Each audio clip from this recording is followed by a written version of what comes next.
Hold on a second. Let's do it again. What's up, y'all?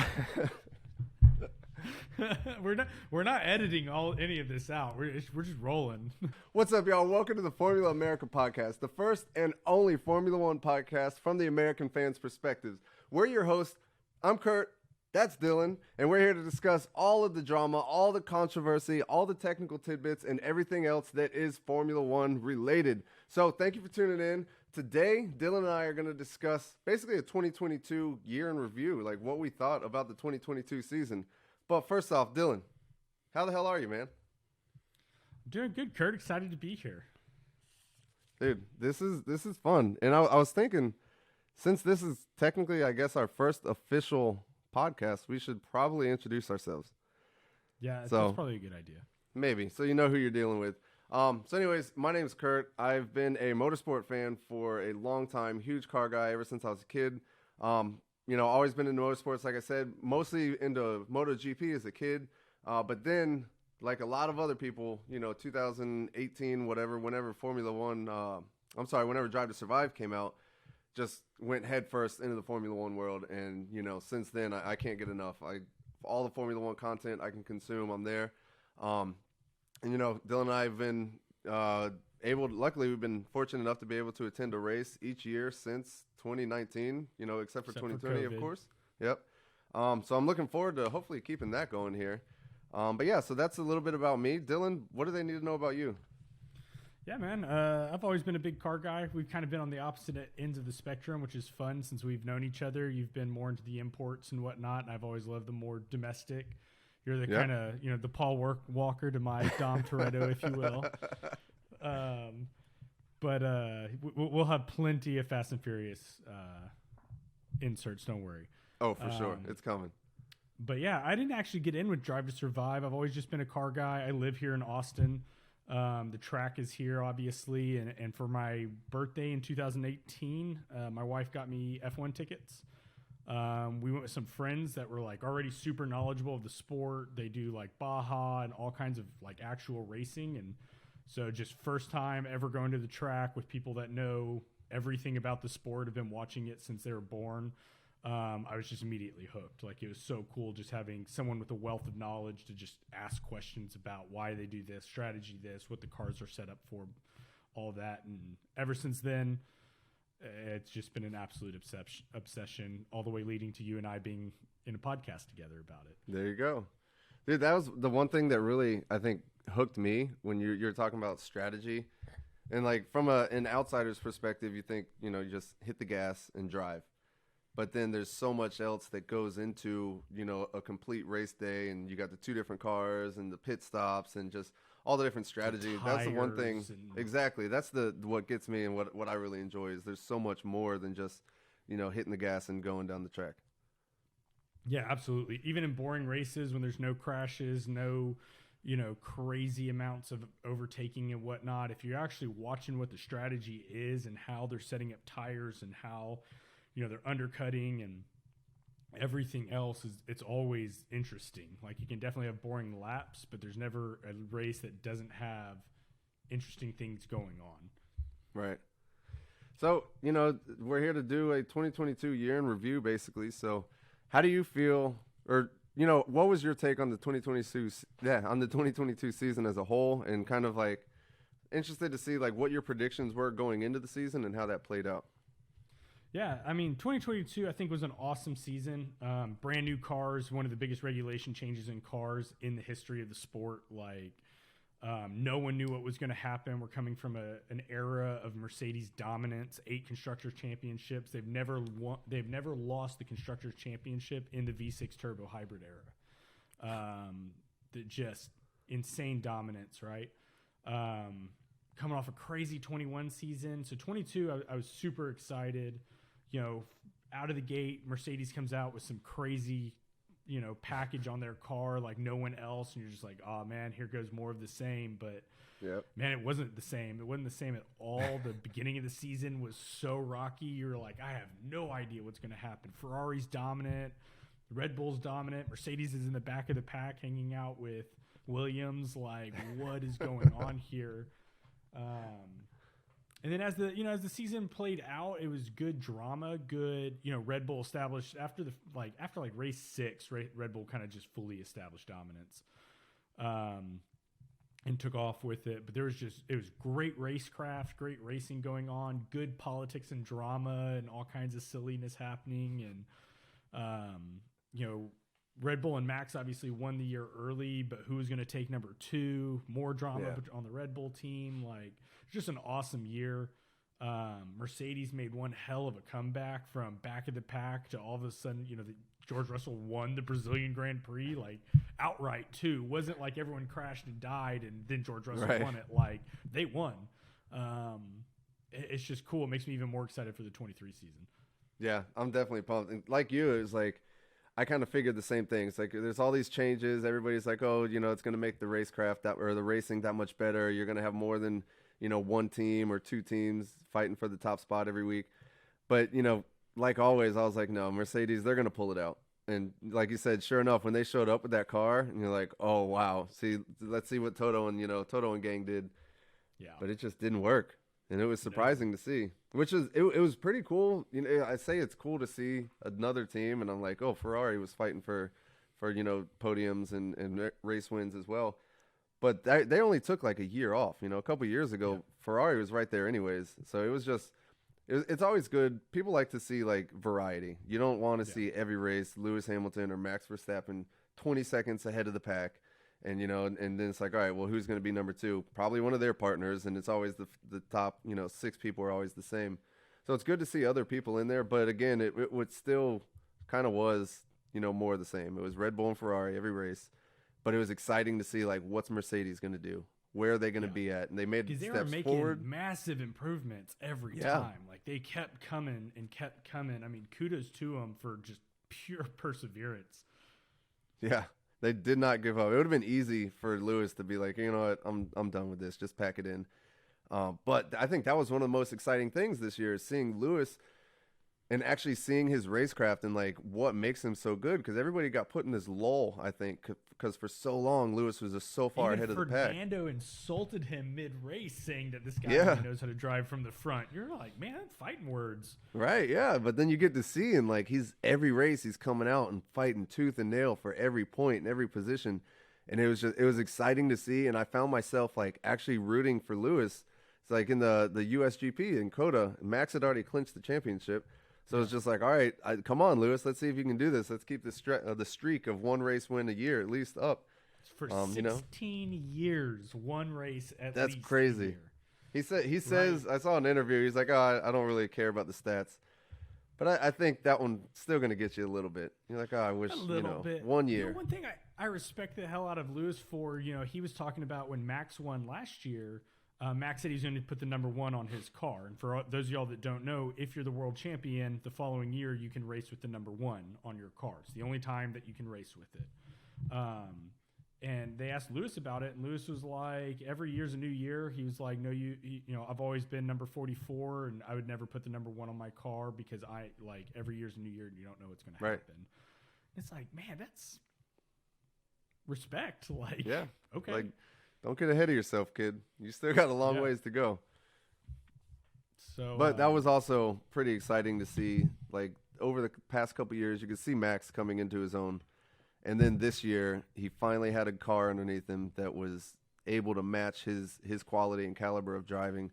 And to see him, man, the leaps and bounds that he's taken, and, probably 2018, 2019, he was dive bombing everybody. Like, he was crashing people. People were, like, afraid. They would see him in the mirrors and, like, you better get out the way.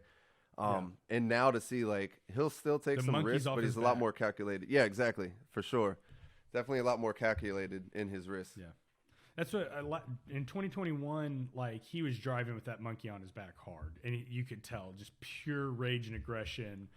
You even heard dudes on the radio be like, "Oh God, Max is behind me." It's like, yeah, I'd probably say the same thing. Like, this year was much more mature driving, much more calculation. He also had the car to be more mature and calculated about it, even though Leclerc was giving him a run every time in qualifying. Come race pace, there's just nothing that could touch that Red Bull. Yeah, him and Leclerc did have some pretty good battles too. Like you could tell that they've been first 4 races. Yes. Oh my God. You could tell that they've been racing together for many, many years, and like they're comfortable racing each other. And so Yeah. to see that, that was impressive. But then, you see him and Lewis get together, and again, it's still fireworks every time, which I I love. It's so exciting. I would love to talk to them one day, like when all's said and done, and they've obviously got respect for each other as racers. I wonder if they, text. Do you think they hang out? DM each other? I don't think so. I don't No, think I so. don't either. I think there's some drivers, yes, but not those two. Not those two. Is it? I think that video or that picture you saw where all the drivers went out to eat dinner. Yes. Like they were not sitting There's next to each somebody other. No, there's quite a few people that were not next to each other. Someone did like an analysis and like pointed out where all the teammates were, and yeah, that was kind of funny. Max wasn't sitting by anyone.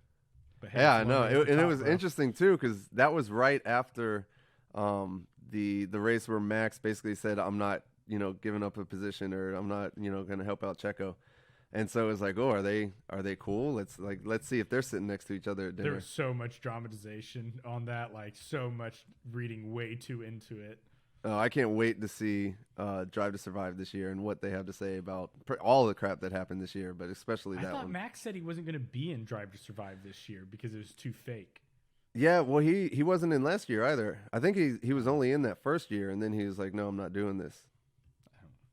Hey, it's lonely at the top, bro.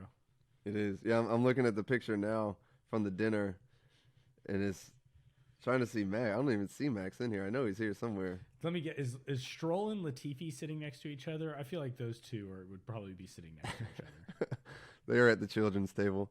other. I don't know. I don't see Stroll and Latifi here either. Oh no, Lance Stroll's at the very back of the table, like the very back. I don't even see Latifi. Oh, I see Latifi. Latifi's next to George Russell and Alex Yeah, Albon. that's kind of fitting. Albon's bleached hair. He looks so funny this year with his hair color. He does, and it's funny because he's technically from Thailand. He is allowed to race under the Thai flag as he does, but he's as British as it gets. Like I think he grew up in London.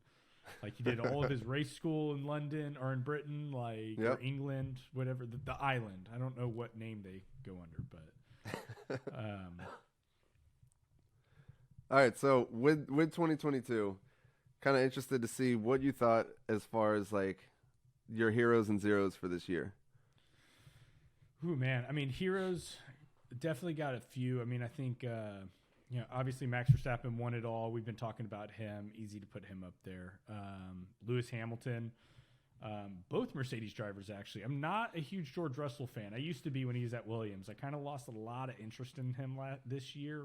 Yeah. But that aside, his racecraft was incredible. To be in the top 5 in that car every single race was just an absolute testament of how good of a driver he is. Yeah, and also going up against Lewis Hamilton as your partner. That's no easy feat, and Yeah, outpacing seven-time him a world lot of times. champion. Yeah, I mean George Russell straight up beat Lewis this year in pure racing in a vacuum, right? Right. He was going from the Williams car, which was not a great car by any stretch of the means, to a not very good Mercedes, but was still a huge step up from that Williams car. Yeah. Lewis Hamilton went from arguably one of the greatest cars in the history of F1 to one of the not so greatest, and it was a big step back. I like I how think Toto said they're going to put it up as like at the factory as a reminder of how bad things can get. Yeah, I mean they were all shitting all over that car. Like they did not. Everyone knew it was bad. I mean, I remember end of one race, Toto was talking to Lewis on the radio and was like, "I'm sorry, we've got such a crap car for you, Yeah. man. Like we're doing everything you can." You're like, "Man, that's That's bad. pretty hard to come over the radio to say that." Like, but just the pure perseverance of Mercedes to go from the number 6, number 7 team to competing with the 1 and 2, like that's Yeah. incredible. That was awesome. Zeros. I mean, Latifi and Stroll are always going to be on that list. Just like they just hold a spot, so we'll put them Yep. up there for general purposes. We can have a whole we'll do a Stroll and then a Latifi podcast on Oh jeez. the entertainment value there. Other zeros. Oh man, I love him. He's your hero, but Danny, Oh, damn it, Danny. Yeah, he just wasn't.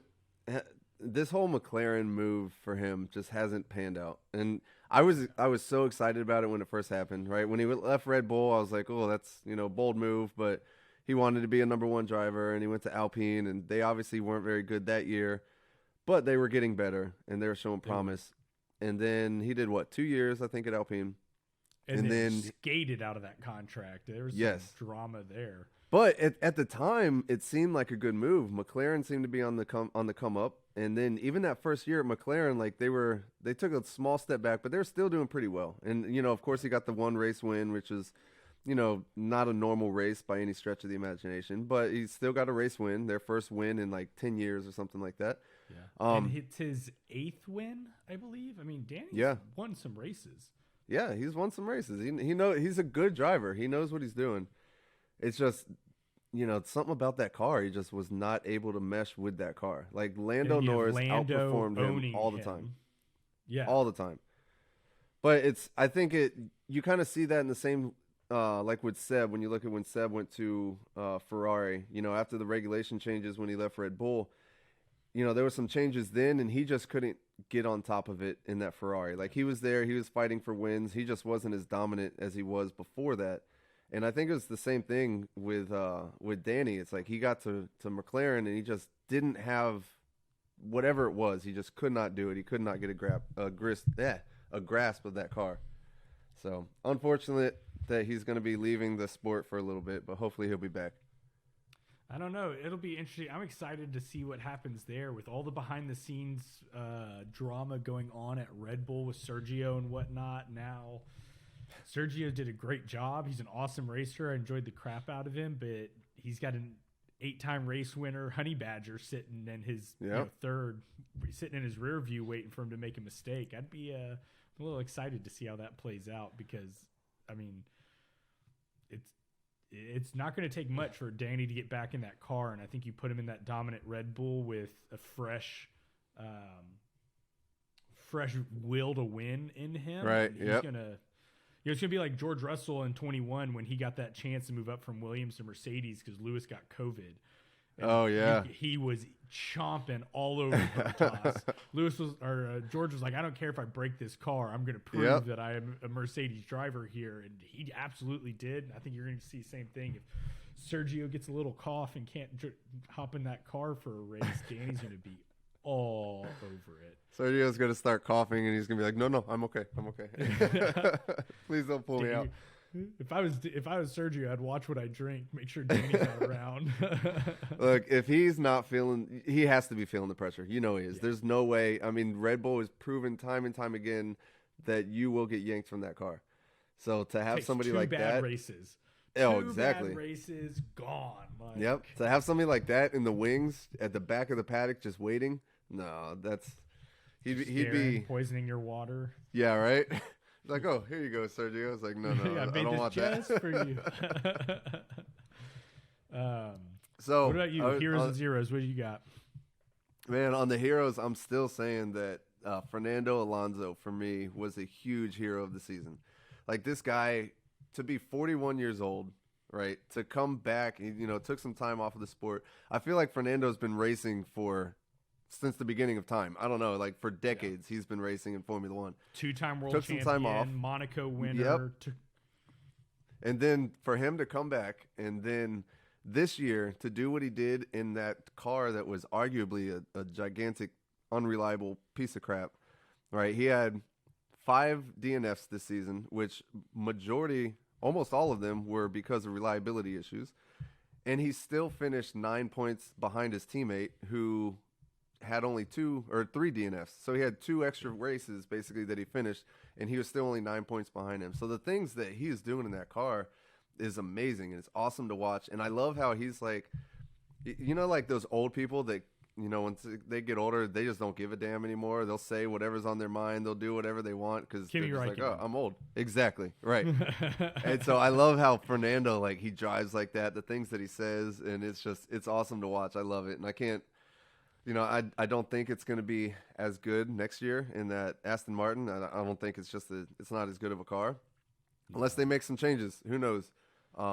But, I don't blame him for leaving because Alpine did not give him a car that's reliable enough for him to have a good result, basically. Yeah, and he's not ready to hang it up. He's not ready to go to the back pasture and help with development of the crappy cars. Like, he's absolutely still wanting to compete. You can see it. And Fernando's entertaining to me because, like, some of the things that I dislike is when drivers start playing politics. But it's also super entertaining because Fernando plays politics hardcore, but you almost get like the double, like anything he says on the radio, you're like, is he trying to screw with people? Or is that for real? Or is the car during free practice, is the car really that slow? Is he sandbagging it? I don't know.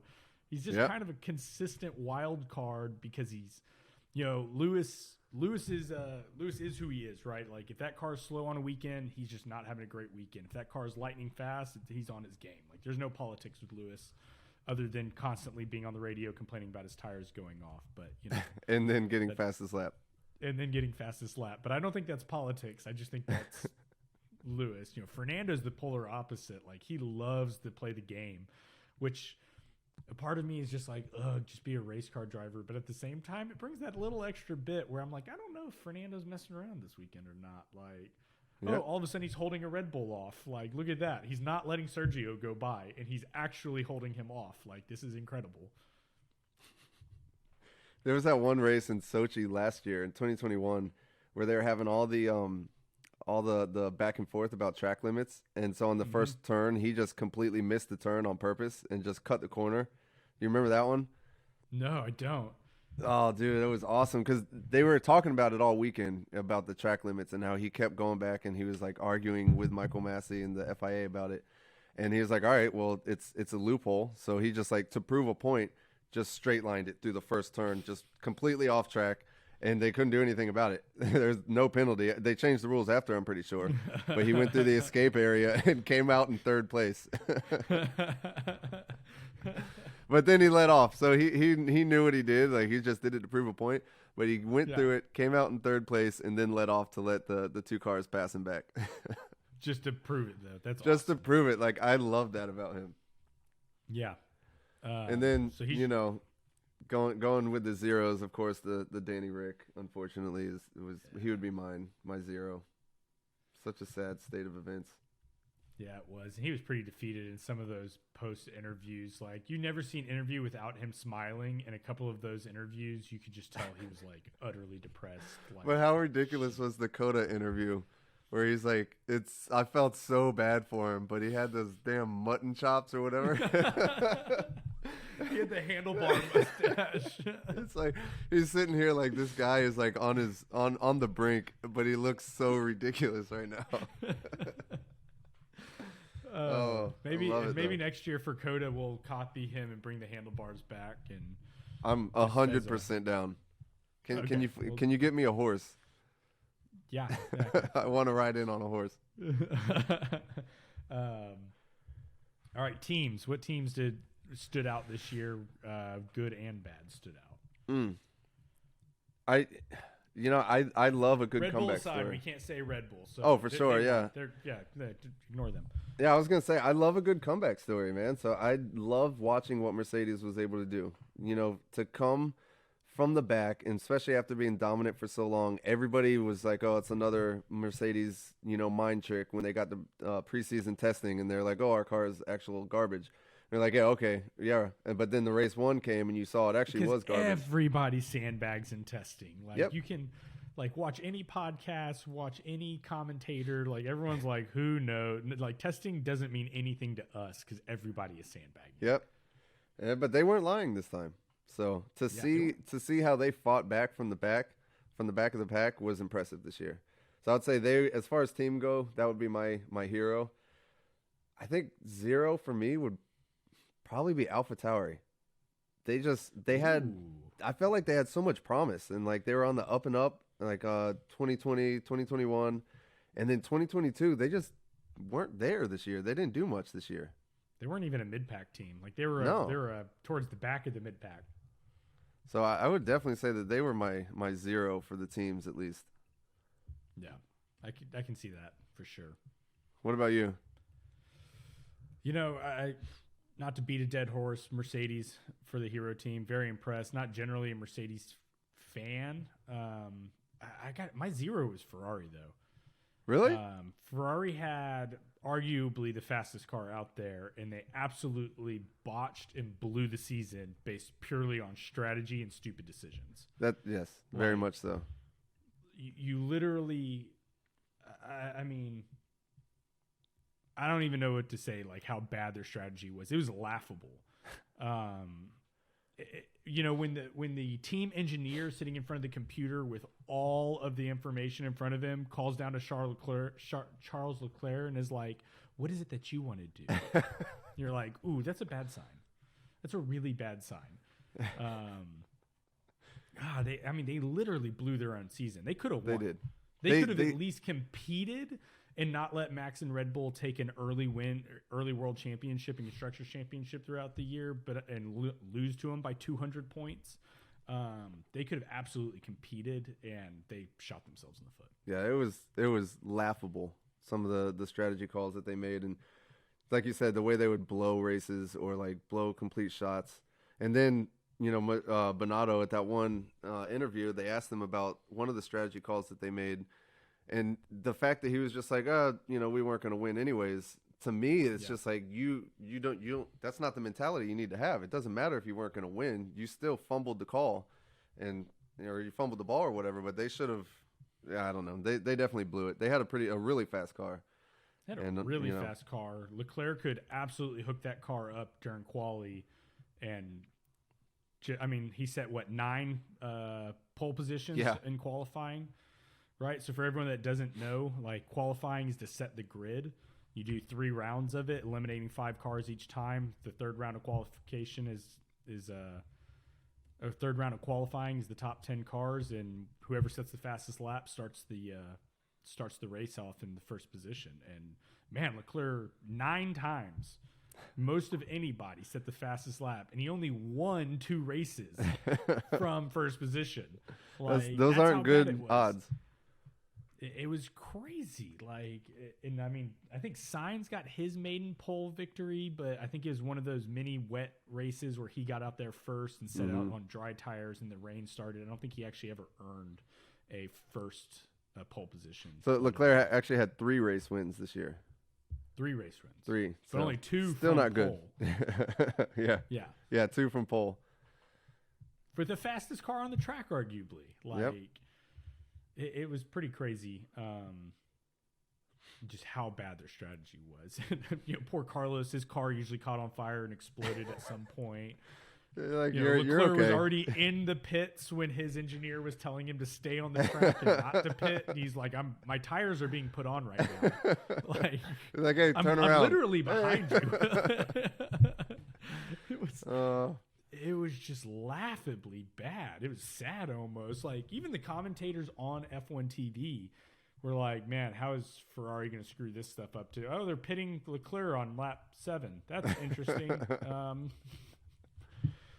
It was bad. So how do you feel about Ferrari with their new team principal for next year? That'll be interesting. I hope, and I don't think it was. Ferrari has that super typical pride is the best word for it. I always think of everyone's seen Rush, the Niki Lauda James Hunt with movie, and when Niki Lauda goes and drives the Ferrari around the track and he comes back and he's like, it's shit. The guy that he's like, you can't say that, it's a Ferrari. And he's like, why can't I say that? It's absolute shit. And the guy's like, you can't.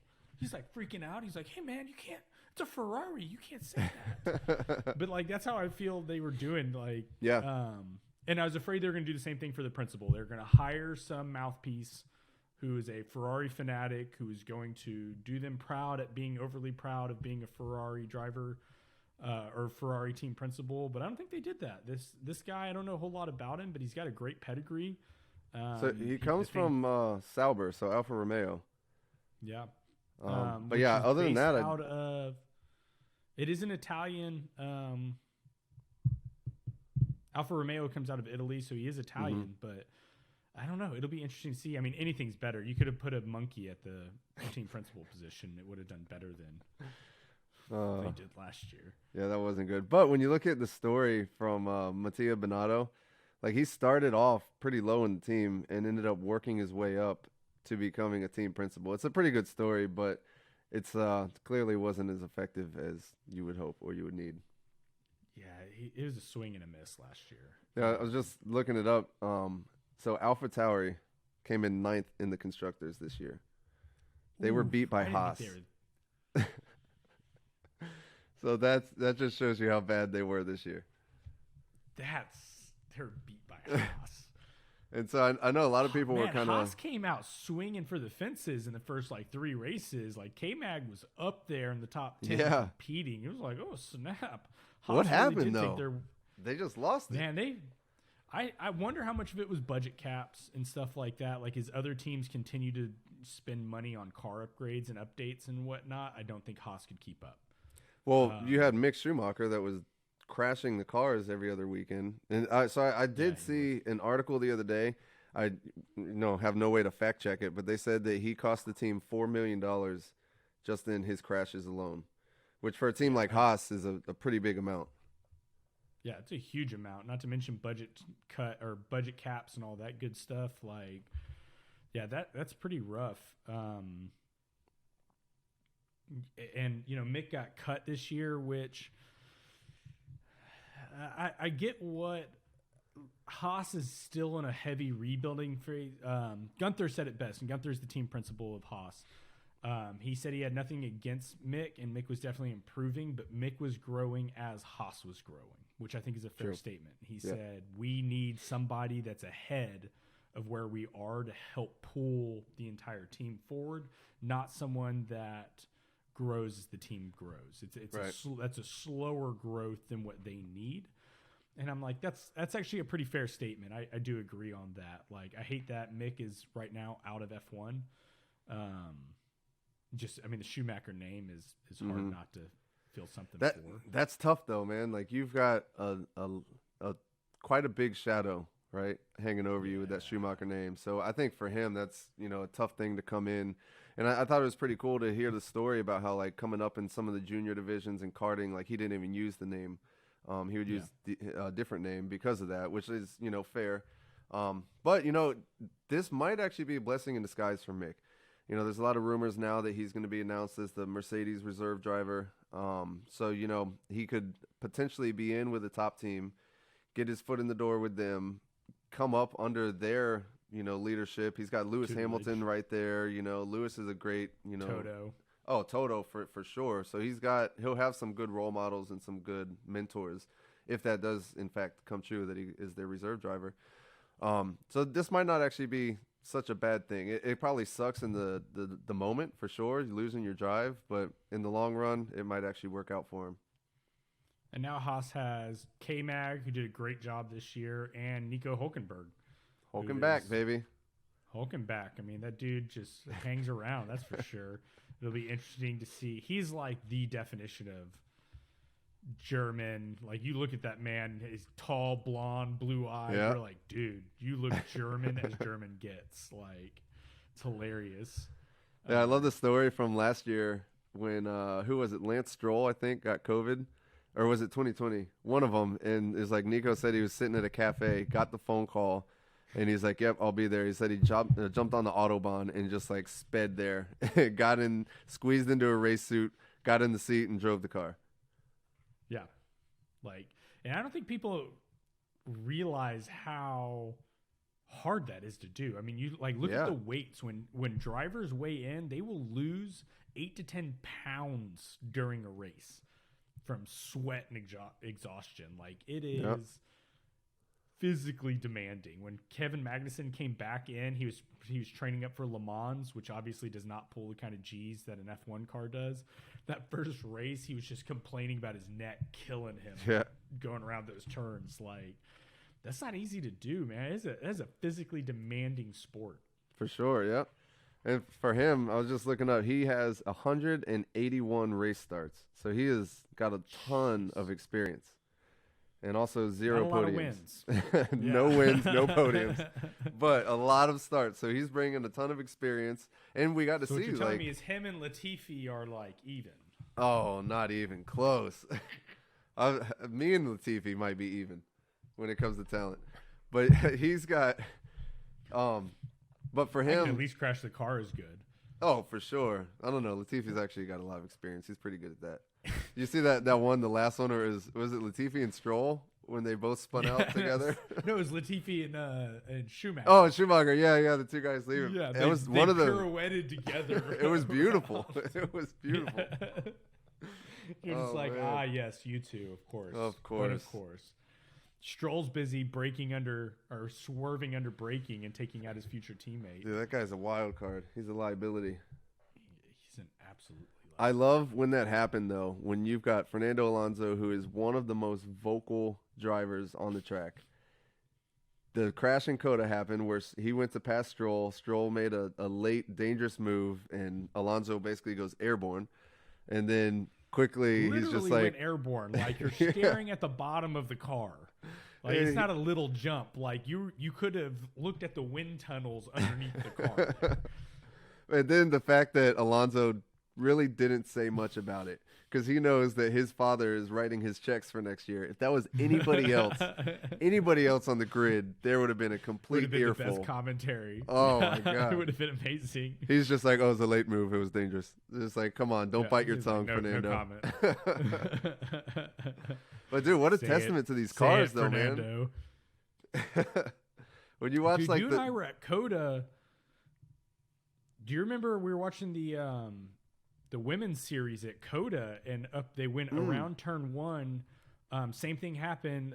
One of the drivers hit the wheel of another one, went airborne, came down, it broke her back. yeah, I Like, remember That's that. how hard she hit the ground. Like that was exactly what went through my mind when I saw Fernando go airborne. Is I was like, "There's no way," like, and he finished the race.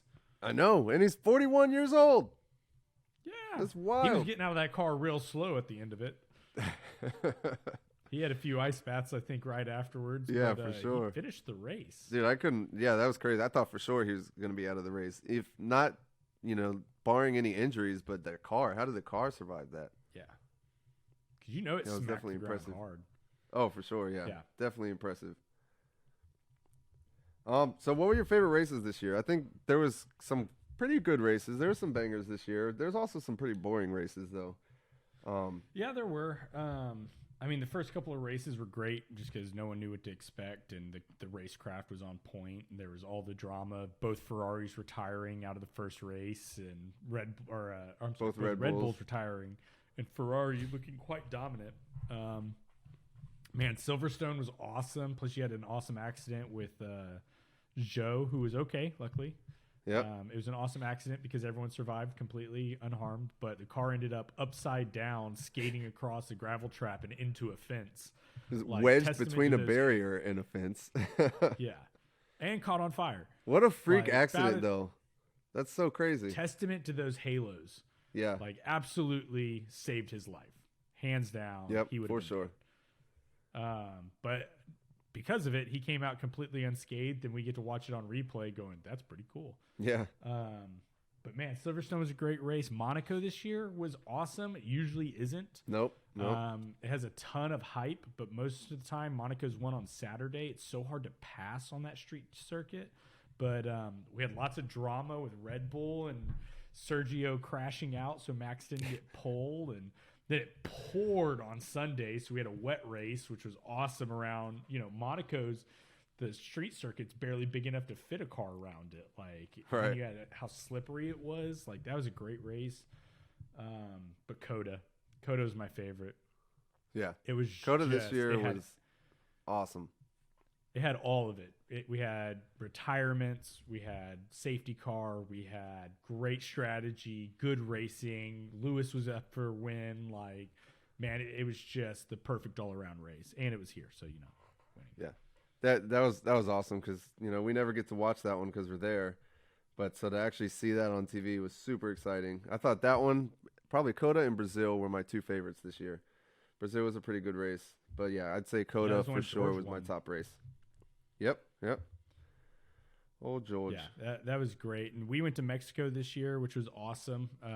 We went to the Mexico City Grand Prix, which was super fun to go to. Oh, yeah. So we're still trying to figure out where we're going this coming year. But yeah, Dude, I've been doing my research. I'm thinking Brazil might be the one. are you and I going to survive Rio is the question. Potentially. It's actually it's Sao Paulo, so it's not as bad, I guess. Where do we fly into? Sao Paulo. Oh, okay, cool. We'll see. We don't I have think to I think fly we'll be into fine. Rio. Yeah. We should At least survive. one of us will make it. Yeah, okay. Make good stories. The podcast for that one, when it's only one of us, the other one has to make a good story of what happened. So I think with 2022, obviously pretty exciting.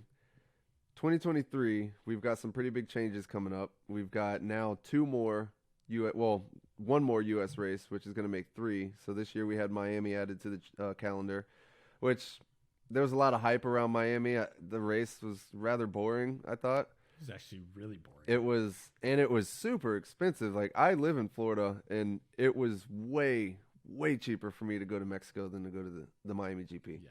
The tickets, the 3-day general admissions were like $1,000, which is absolutely bonkers. I couldn't believe how much that was. And I would have assumed that Vegas isn't going to be much different. Vegas might be Vegas cool. Is gonna be the problem with Vegas is the beer is going to be $20 a pop. Yes. Like, Oh, for sure. it's just going to be cripplingly expensive. But they're going to go down the strip. I mean, it's one of those that I'm very curious. I'm excited it's at Vegas. I mean, can you imagine that weekend in Vegas? Like, how Wild. crazy it's going to be. I'm curious how good the race will actually be. Street circuit, down the strip, which is pretty cool. But for everyone that's driven the strip, it's not super wide. It's not Right. great for passing. It's just kind of more iconic. Yeah. But yeah, we got 3 in the U.S. It's growing like crazy here. Mexico City's been extended. Canada's been extended. I mean, we got 5 races in North America now. Yeah. It's only going to keep growing. I was watching online. There was a lot of Europeans that were upset when it was announced that now we're going to have 3 races in America. And then I started looking at the distance, and I'm like, America's pretty damn big. So for people in England, like, there's tons of races you could drive to in a weekend. In America, we had the one in Texas and the one in Miami. If you lived on the West Coast, that's not a normal drive. Like, that's a full, like, you're going to have to fly or whatever.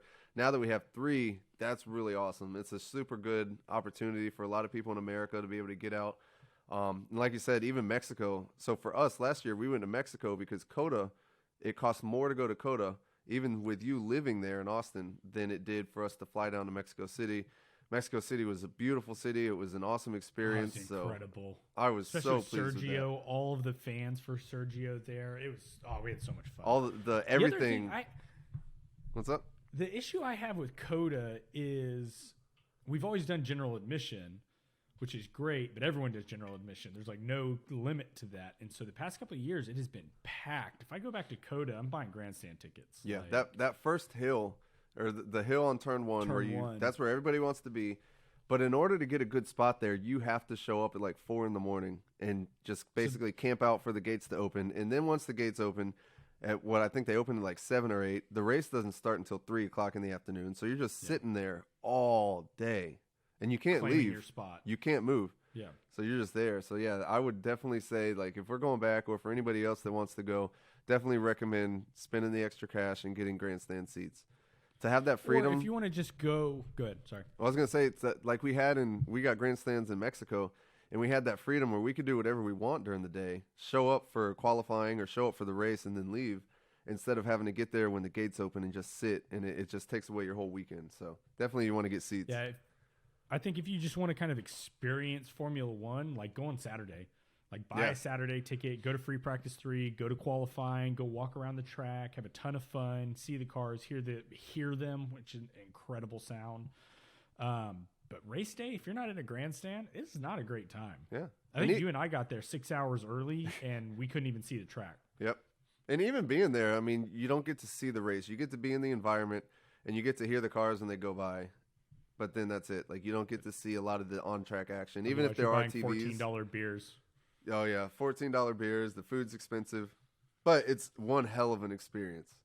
Oh, yeah. It's awesome. Highly recommend it. Like, go do it. But if you're getting more into the actual racecraft of everything and wanting to watch the race, general admission at COTA is not going to be your friend. Yeah, for sure. COTA did a good job though of having so much other things that you can do, and the fact that you could walk around and have full access to the entire track. I thought that was pretty cool. You know, Mexico, we were kind of restricted to our area that we were at. But yeah, I mean, there's always stuff, especially like you said on Saturday. There's different series that are racing. You got some of the historical cars that are going around the track. You know, a lot of stuff always going on, especially you might get Danny Rick and Dale Earnhardt Sr.'s number 3 Monte Carlo. Can't believe we missed that. Oh, dude. Ripped my soul out. Anyways. Well, cool. So 2022 in review. Great year. Had a lot of fun. A lot of changes. Before we hang it up for today, 2023 predictions. First podcast. We're going to rewind to this. Give me 1, 2, 3 constructors and 1, 2, 3 drivers. All right. So I think constructors for next year, I'm going to go constructors, Mercedes, Red Bull, Ferrari. I think they're gonna figure it out. And Mercedes has 2 extremely talented drivers that are very consistent. And for my drivers, I'm still gonna go with Max. I'm gonna put Lewis in number 2 though, and then George 3rd place. I don't think Sergio. Once George is on his game in a good car, I don't think Sergio is gonna be able to hang with him. No, Sergio just doesn't have the killer instinct. Nope. Like, you know, they talked about it in that final race when he was running down Leclerc. And Sergio and Leclerc went into the race tied in points for 2nd place. So winner take all. You know, they made some arguably questionable calls on the tires and the pit stops and whatnot. But, you know, Sergio had the tires, had 15 laps to run Leclerc down and pass him, and just didn't do it. Nope. Just couldn't do it. Just couldn't do it. And, you know, even the commentators, you know, you put Max Verstappen, you put Lewis Hamilton, you put some of those people with just that raw killer instinct, they'd run it down every time. Yeah. And Sergio just didn't, you know, he was playing it safe. He started getting out of control and trying too hard and blowing his tires off and overheated. And, you know, it was not there. So I agree with you on that. I think Sergio's an awesome backup driver to Max. He's just also not going to ever win the world championship. Yeah. He's a good Bottas. He's a good Bottas. He's a good Rubens Barrichello. He's a good, you know.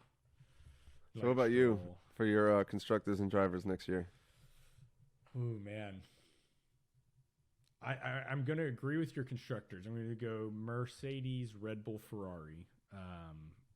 Ferrari having a brand new team principal. The car is fast, but you got some team building to do there. And I think that was super crushing to him this year, and I think it's going to be detrimental to him next year. Red Bull, you know, they've got their head on straight. They've got their team. They've got a good backup driver. They've got everything they need to be on top. I just don't see them being able to stop Mercedes from out-engineering them and out-leading them. I think Toto Wolff is probably the best team principal in the entire F1 league. So Mercedes, Red Bull, Ferrari, and then, I see Max winning next year. Yeah. I'm hoping it's a scrap, though. I'm hoping it's Max. I'm going to throw Lewis in there, and I'm going to throw Leclerc in 3rd, though. Oh, okay. I'm going to throw Leclerc in 3rd. George is consistent, but he's also like a British boarding school boy that I think is not going to be able to take the gloves off and fight for the win. I'm going to put Leclerc in 3rd place, but Lewis will take 2nd, and Max will take 1st, and it's going to go to the end of the season. There's not going to be a premature winner. That's, you know what, that's all I hope for. It's like when people have a baby and they're like, you want a boy or a girl? And they're like, oh, I just want it to be healthy. It's like, I don't care who wins. I just want it to be exciting. Yeah. Yeah, but that's also a lie, because anyone that says, oh, I don't really care, I just want it to be healthy, it's like, you're just trying not to jinx it. We all know you want one. Right. We all know that you want somebody to win. You just don't want to say you want Lewis to win. Oh, I would be down with that. It'd be exciting to see an 8th time championship. You know, that'd be pretty cool. First one. Yeah. Yeah. He arguably deserves it. All right, well, let's hop on again, and next time we'll go over kind of the changes going into 2023. You know, we kind of touched on Yep. some of the driver changes this time around, but we can get more in depth into that, and we'll just keep them coming out whenever anything newsworthy, hits the news for Formula One related. We'll hop on and do one, and then I'm excited for the season. We should be doing at least weekly, at least every time there's a race, but hopefully we'll we'll for hop sure on be and do weekly. some. Yeah, hopefully hop on and do some qualification, reviews and predictions and all that, and should be a fun, exciting year. Yeah, absolutely. Looking forward to it. All right, well, thank you, Dylan. We'll catch you all next time. Sounds good. Stay classy, America. Hey.